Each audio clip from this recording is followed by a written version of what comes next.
राजा की तस्वीर। एक बार की बात है, किसी राज्य में एक राजा था जिसकी केवल एक टांग और एक आंख थी। उस राज्य में सभी लोग खुशहाल थे क्योंकि राजा बहुत बुद्धिमान और प्रतापी था। एक बार राजा के मन में विचार आया कि क्यों खुद की एक तस्वीर बनवाई जाए।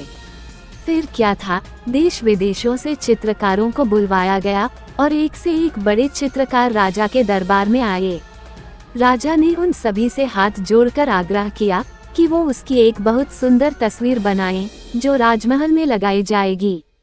सारे चित्रकार सोचने लगे कि राजा तो पहले से ही विकलांग है, फिर उसकी तस्वीर को बहुत सुंदर कैसे बनाया जा सकता है, ये तो संभव ही नहीं है, और अगर तस्वीर सुंदर नहीं बनी तो राजा गुस्सा होकर दंड देगा।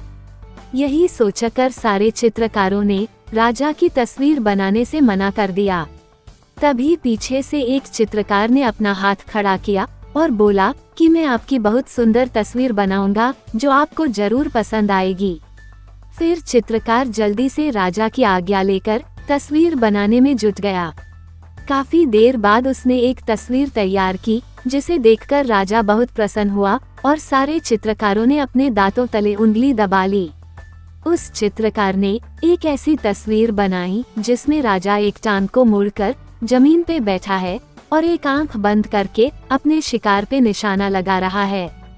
राजा ये देखकर बहुत प्रसन्न हुआ कि उस चित्रकार ने राजा की कमजोरियों को छिपाकर कितनी चतुराई से एक सुंदर तस्वीर बनाई है। राजा ने उसे खूब इनाम दिया। मित्रों, क्यों ना हम भी दूसरों की कमियों को छुपाएं, उन्हें नजरअंदाज करें और अच्छाइयों पर ध्यान दें। आजकल देखा जाता है कि लोग एक दूसरे की कमियां बहुत जल्दी ढूंढ लेते हैं, चाहे हमें खुद में कितनी भी बुराइयां हों, लेकिन हम हमेशा दूसरों की बुराइयों पर ही ध्यान देते हैं कि अमुक आदमी ऐसा है, वो वैसा है। सोचिए, अगर हम भी उस चित्रकार की तरह दूसरों की कमियों पर पर्दा डालें, उन्हें नजरअंदाज करें, तो धीरे धीरे सारी दुनिया से बुराइयां ही खत्म हो जाएंगी और रह जाएंगी सिर्फ अच्छाइयां। इस कहानी से ये भी शिक्षा मिलती है कि कैसे हमें नकारात्मक परिस्थितियों में भी सकारात्मक सोचना चाहिए और किस तरह हमारी सकारात्मक सोच हमारी समस्याओं को हल करती है। दोस्तों, आपको कहानी कैसी लगी कमेंट बॉक्स में जरूर बताइएगा, और अगर आपको कहानी अच्छी लगी हो तो हमारे चैनल को सब्सक्राइब जरूर कीजिएगा। धन्यवाद।